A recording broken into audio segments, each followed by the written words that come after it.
Sige mga tao, hindi lang basta ordinaryong lungsod ang Melbourne. Ito ang lungsod.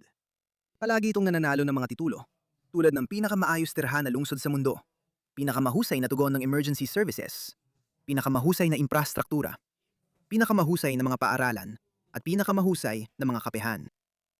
Pero sa loob lang ng maikling panahon, biglang tahimik na nag-iimpake at umaalis sa mga tao. Halos 10,000 taga-Melbourne ang umalis sa Melbourne noong 2025 lang. At hindi bumabagal ang bilang na yan. Kapag inalam mong dahilan kung bakit nangyari yon, simple lang ang sagot. Dahil sa ganitong mga bagay. Tingnan mo. Mag-focus ka lang sa wika. Eksperto ako dito kasi nangyayari sa Australia, ganyan nagsimula sa UK. Matagal ko nang inobserbahan ng UK mula 2021. Parang may isang scriptwriter sila. Kaya mag-focus ka lang sa mga salita dito. Matapos ang mga ulat, may sasakyang dumaan sa gitna ng mga tao sa Supernova Comic Convention. Live tayo kay Ollie. Ollie, ano na ang alam natin ngayon? Peter, limitado pa ang impormasyon natin ngayon pero alam nating may malaking crime scene sa labas ng Epsom, sa kanto ng Epsom Road at Langs Road. Ngayon, yan ay nasa labas ng Melbourne Showgrounds na gaya ng nabanggit mo ay kasalukuyang ginaganap ang Supernova Comic Con at Gaming event kung saan libo-libong tao ang naroon. Tulad ng nabanggit ko, kaunti pa lang ang impormasyon pero alam nating magulo ang sitwasyon doon. Maraming pulis at mga emergency personnel doon at may ilang mga tent na itinayo. Sabi ng mga saksi sa 9 News, nakita nilang may sasakyang mabilis na tumakbo papunta sa grupo ng tao. Sa ngayon, wala pa kami impormasyon tungkol sa mga nasugatan o kalagayan ng mga tao na naroon ngayong hapon. Pero naiintindihan namin, gaya ng sinabi ko, magulo ang sitwasyon doon. Maraming emergency services ang naroon pero magdadala kami ng karagdagang impormasyon sa inyo habang may dumarating pa kaming impormasyon. Kaya yon ang Channel 9. Ito naman ang Channel 7. Panurin ninyo. Isang tao ang namatay at isa pa ang kasalukuyang lumalaban para sa kanyang buhay sa ospital matapos umakyat sa bangketa ang isang sasakyan at mabangga sila habang papasok sila sa Comic-Con Convention dito sa Melbourne. Malaking tugon mula sa emergency services na iyong hapon at narito pa rin ang mga investigador ng malalaking aksidente sa kalsada. May bagong update mula sa pulisya. Pakinggan natin. Wala pa kaming natutukoy kung may kinalaman ng droga, alak o bilis. Pero kasama lahat ito sa investigasyon. Gaya ng sinabi ko, ang sasakyan ay tumakbo ng malayo sa bangketa na talagang kakaiba. Ang driver ay 33 anyos na lalaki mula Werribee, isang suburb na 40 kilometer ang layo. Medyo nabulol siya sa From Werribee. Parang yung nangyari noon sa Batang Welsh Choir. Naalala mo yon? Si Axel Ruda Cubana ay batang mga awit sa Welsh Choir.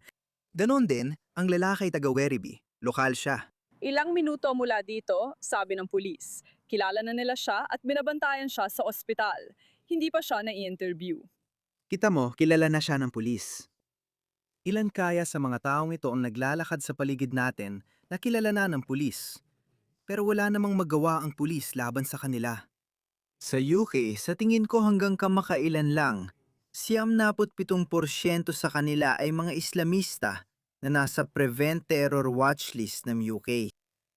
Pagkatapos, pinasok nila ang Home Office sa pamamagitan ng mga Muslim na nagsabing kailangan palawakin ang kategorya ng ekstremismo. Kaya ay sinama na rin nila ang mga ordinaryong Briton sa mga ekstremista. Sa tingin ko, isinama na ang kultural na nasyonalismo sa Prevent Terror Watchlist ng UK bilang uri ng ekstremismo.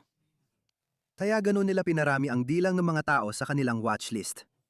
Dati, 97% ay mga Muslim. Sa tingin ko ngayon, nasa 80% na lang ang Muslim at 15% ang mga dulong kanan. Kasama rito ang mga nagsasabing, gusto ko lang panatilihin ang kulturang at pamana kong British. Tinatawag na itong cultural nationalism. Sa Australia, may bagong ulat kamakailan. Sa tingin ko, mga 20,000 o 40,000. Pero hintayin mong siguraduhin ko muna. Ilan ang mga taong nasa terror watchlist ng Asia? Sige, halos 18,000 katao ang nasa terror watchlist ng Asia at wala pang sapat na resources ang Asia para maayos silang mapamahalaan. Bakit libu-libong tao ang nasa watchlist natin?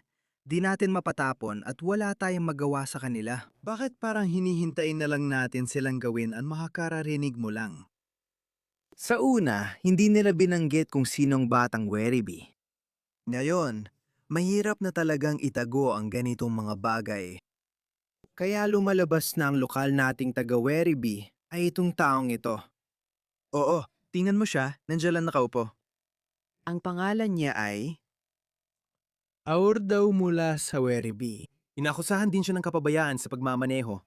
Kaugnay ng ikalawang lalaking malubang na sugatan sa banggaan sa Langs Road, Ascot Vale, 5:00 ng hapon noong Sabado.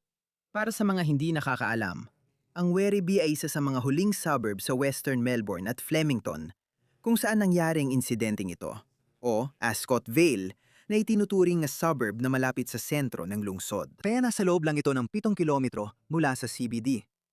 Ang Werribee ay mga 40 kilometro ang layo. Hindi mahalaga kung saan nakatira ang tao, sa Werribee, Dandenong o iba pa. Ang mga taong ito ay kasama nating namumuhay.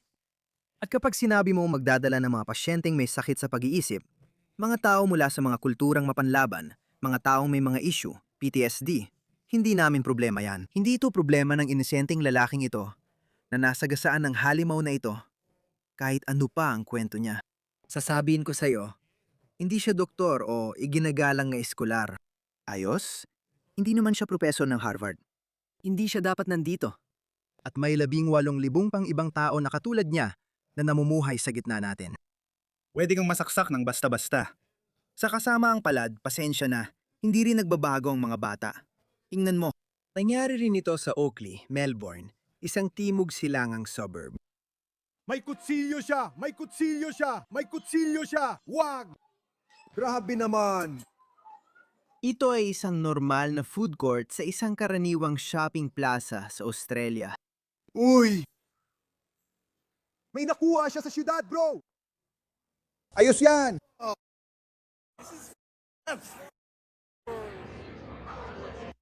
Hayaan mong sabihin ko sa'yo, hindi ganito dati ang Australia. Dati hindi ito nangyayari, pero ngayon halos linggo-linggo na. Nagtataka ako kung bakit ganun. Malinaw, na may isang komunidad pagdating sa mga krimeng may kinalaman sa itak at kutsilyo. May isang komunidad na sobra-sobrang hindi proporsyonal ang pagkakasangkot. Sige ba? Inangkat lang ang problemang ito. Di dapat nandito, pero nandito. Anong ginagawa ng gobyerno? Tingnan mo, tinawag ito ang African Village. Binigyan lang sila ng $20 milyong mula sa inyong pera para tulungan sila. Hindi ko kinukondena ang mga ito. Maaring mabubuti sila at tama ang ginagawa. Hindi ito tungkol sa individual. Lumampas na tayo dyan. Pinag-uusapan natin ang pag-aangkat ng mga kultura ng maramihan na magkakaroon ng epekto sa lipunan ng Australia. Hindi na talaga may iwasan yon. Kung magdala ka ng 100 tao, siyam na po siguro ay mabubuti. Pero baka balieve ang 10. May mga nananagasan ng tao at may mga pag-atake gamit ang machete sa mga shopping plaza. Hindi natin kailangang pumayag dito.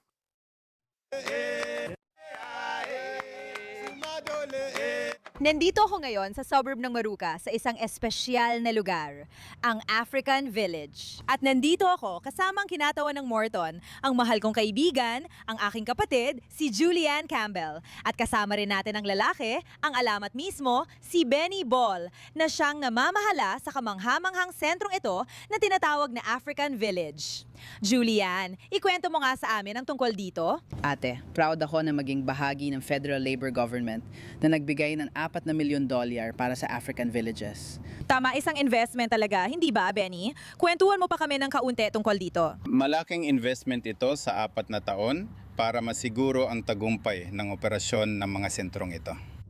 Walang kahit isang lugar na bukas, araw-araw ng linggo. Pasensya na, ayokong magalit ka. Ngayon, isa pang bagay. Hayaan mo ipakita ko sa iyo ang isa pang balita. Tingnan mo ito. Anong sabi ko? Mangyayari ito sa Australia. Tingnan nyo kung anong nangyayari roon. Sa tingin ko ito ay Parramatta dahil may nakita akong nakasulat na Parramatta sa isang lugar. Pero Sydney pala. Alam nyo, palagi kong sinasabi sa inyo na nakapunta na ako sa England kung saan napuntahan ko ang ilang bahagi ng London, Birmingham, Manchester, pati na rin sa Midlands. Parang meron pero hindi ko maalala ang pangalan ng baryo malapit sa Yorkshire Dales. May isang tao rin na inilibot ako sa maliit na baryong ito sa England. Pakiramdam ko parang nasa Pakistan ako noong dekada 40 sa Pakistan. Yung babaeng pinakasalan ng Englishman ay Pakistani rin. Tinanong niya ako, paano mo raw titingnan ng mga tao? Sabihin mo kung hindi mo ba napapansin na parang na-stuck ang mga taong ito sa Pakistan noong dekada 50, hindi pa modernong Pakistan. Pagdating ko doon, napangga nga talaga ako at gusto ko nang umalis. Kaya kabisado ko ang ganitong pangyayari. Pag may migrants mula ibang kultura sa kanluran, madalas sila nagsasama-sama at hindi naghahalo. At bilang resulta, kung ikaw man ay liberal, konserbatibo, woke o kung ano paman, umaalis ka sa lugar na iyon. Tingnan mo ito. Wala kang makikitang kahit isang Australiano dito. Siguro itong lalaking ito. Oo, may isa sigurong Australiano, siguro. Tingnan mo ito. Sige, baka mayaman na Emirating lalaking ito. Tingnan mo, hindi sila nagsusuot ng kanluraning damit. Sa tingin ko, may nakita kong isang Aussie, siguro isa lang. Pwede rin siyang Lebanese, hindi ko sigurado. Pero isang tao na mukhang lumaking Australiano. Mga pare, ito na yon. Ano sa tingin niyo ang mangyayari kung magdala kayo ng mga taong may sariling pagpapahalaga? Hindi ito paghusga sa kultura o moralidad nila.